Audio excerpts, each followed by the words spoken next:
এই মার্কেটে যাও। Wow wow wow wow wow. তুমি লো, আমরা ওইদিকে থাকি। হ্যাঁ যাও, দোকানে যাও আগে, দোকান না গেলে বুঝবো।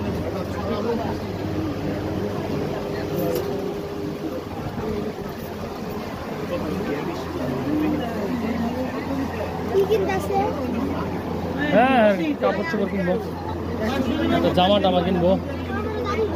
হ্যাঁ যাবা গা, আমরা নিচে দাঁড়াই, যাও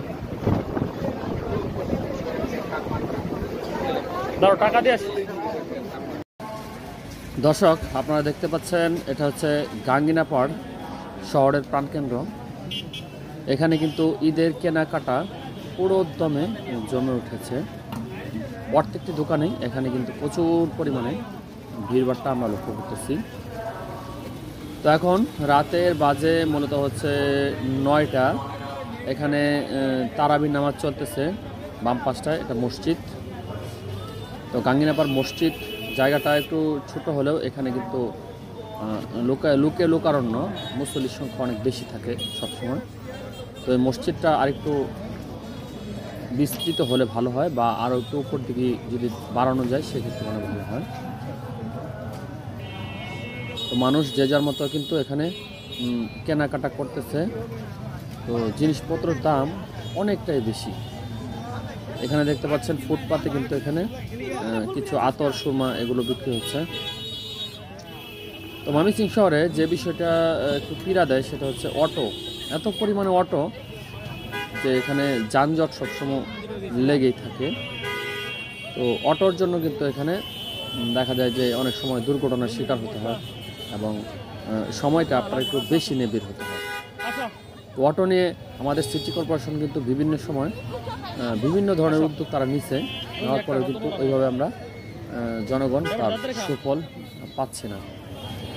আরেকটা বিষয় হচ্ছে রাস্তার পাশে দোকানগুলো, মানে রোডের ভিতরে যে দোকানগুলো বসে, ফুটপাতের দোকান, সেগুলোর জন্য যদি একটা নির্দিষ্ট জায়গা সিলেক্ট করে দেওয়া যায়, বা ফুটপাতের মার্কেটের জন্য যদি একটা জায়গা নির্ধারণ করে দেওয়া যায়, তাহলে মনে হয় বিষয়টা যেমন বিক্রেতাদের জন্য সুবিধা, তেমন ক্রেতাদের জন্য কিন্তু সুবিধা হয়। তো আপনারা দেখতে পাচ্ছেন এটা গাঙ্গিনাপাড় উত্তরা শপিং কমপ্লেক্স, পাশে হচ্ছে বলাকা, যেটা আর এস কুকারিজের পাশে। তো চমৎকারভাবে কিন্তু লাইটিং করা হয়েছে, এবং ঈদ উপলক্ষে খুব সুন্দর সাজানো গোছানো সব কিছু কিন্তু দেখতে খুবই চমৎকার লাগতেছে। তো শহরের আসলে যদি সৌন্দর্য উপভোগ করতে চান, বা একটু আবহাওয়া যদি একটু মনোরম চান, বা একটু ঠান্ডা আবহাওয়ায় আপনি যদি ফ্রেশনেস চান, বা ভালোভাবে একটু মার্কেটিং করতে চান, তাহলে কিন্তু রাতে যাওয়াটাই সবচেয়ে উত্তম। দিনের বেলা প্রচণ্ড তাপ, এখন তাপপ্রদাহ হয়ে পড়ছে পুরো দেশ, সেই জন্য কিন্তু দিনের বেলা কেনাকাটা করতে গেলে আপনার মানে একদম অবস্থা খুব কঠিন হয়ে যেতে পারে। আর রমজানের দিন সেক্ষেত্রে যারা রোজা রেখে যান তাদের তো অবস্থা আরও খারাপ হওয়ার সম্ভাবনা রয়েছে। সবচেয়ে বেশি ভিড় মনে হচ্ছে যে এই মার্কেটটায়, বিশেষ করে মহিলা এবং শিশুদের যে সমস্ত জিনিসপত্র যে দোকানগুলোতে পাওয়া যায়, সেই দোকানগুলোতে অতিরিক্ত পরিমাণে ভিড়। আর এবার দেখলাম যে ভুরকা একটা ট্রেডিশন হয়ে গেছে, তো ভুরকার দোকানেও প্রচুর পরিমাণে ভিড়। কয়েকটা ভুরকা দাম করলাম, দেখলাম যে অনেক হাই রেঞ্জ। তো এই মার্কেটগুলোতে অবশ্যই আপনার প্রচণ্ড পরিমাণে গরম কিন্তু চলতেছে। আর যারা মহিলারা ভুরকা পরে আসতেছেন তারা অবশ্যই সঙ্গে করে পানি নিয়ে আসবেন। এক মহিলা আমি দেখলাম যে এখানে তিনি সেন্সলেস হয়ে গেছেন। দামাদামি করতে করতে তারা ঘুরতে ঘুরতে, মানে পছন্দ হয় না এমন করতে করতে তারা কয়টা বাজে ঘড়িতে কোনো খোঁজখবর রাখেন না। আসলে মহিলারা যেভাবে জিনিসপত্র কিনেন আমরা পুরুষরা সেভাবে পারি না। এই যে মার্কেটগুলো, এগুলোতে দেখলাম যে ম্যাক্সিমাম অবস্থায় কিন্তু মহিলারা রয়েছে। তো মোটামুটি 3-4 ঘন্টা সময় ঘুরে বড় কোনো মার্কেটে না ঢুকেও ছোট ছোট মার্কেটগুলোতে বেরিয়ে তারপর ঘুরে তারপর চলে আসলাম।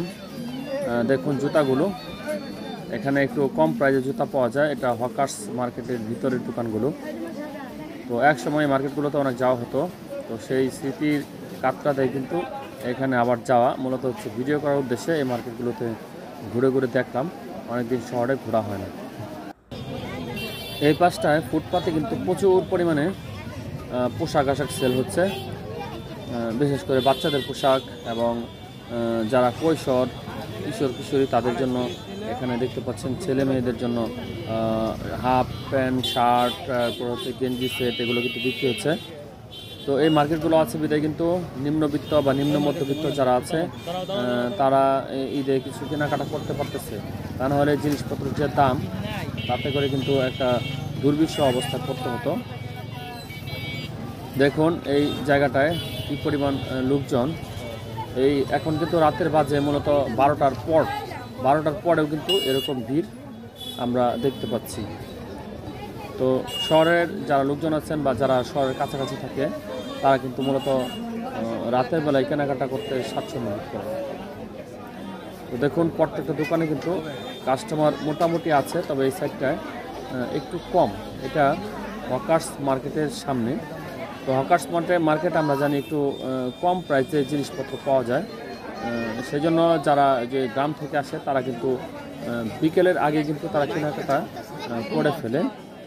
তো দেখুন ময়মনসিংহ গাঙ্গিনাপাড় হকার্স সুপার মার্কেট। তো এই মার্কেটটিতে বেশ কয়েকবার কিন্তু দুর্ঘটনা ঘটেছিল, আগুন লেগেছিল। তো তারপরে কিন্তু এই মার্কেটটি অত্যন্ত জনপ্রিয়। 10 টাকা দাও না বাচ্চা, ইচ্ছা করছে খাওয়ার জিনিস তো সমস্যা আছে। ওটা বাদাম খাও না, বাদামই তো মজা।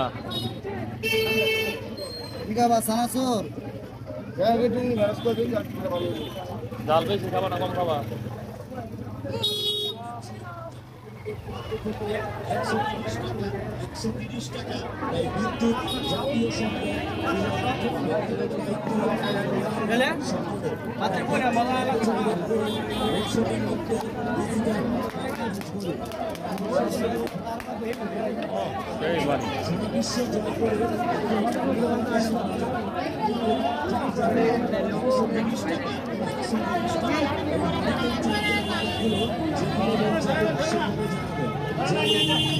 নাও হ্যাঁ বলো কেমন, খাও একটু খাও।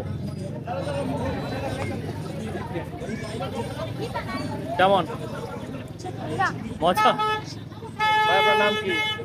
নাম কি আপনার? আমার নাম মোহাম্মদ সুমন। এখানে থাকেন সব সময়? সব সময় এদিকে আছে গাঙ্গিনাবাড়ি। মানে গাঙ্গিনাবাড়ি আশেপাশে না?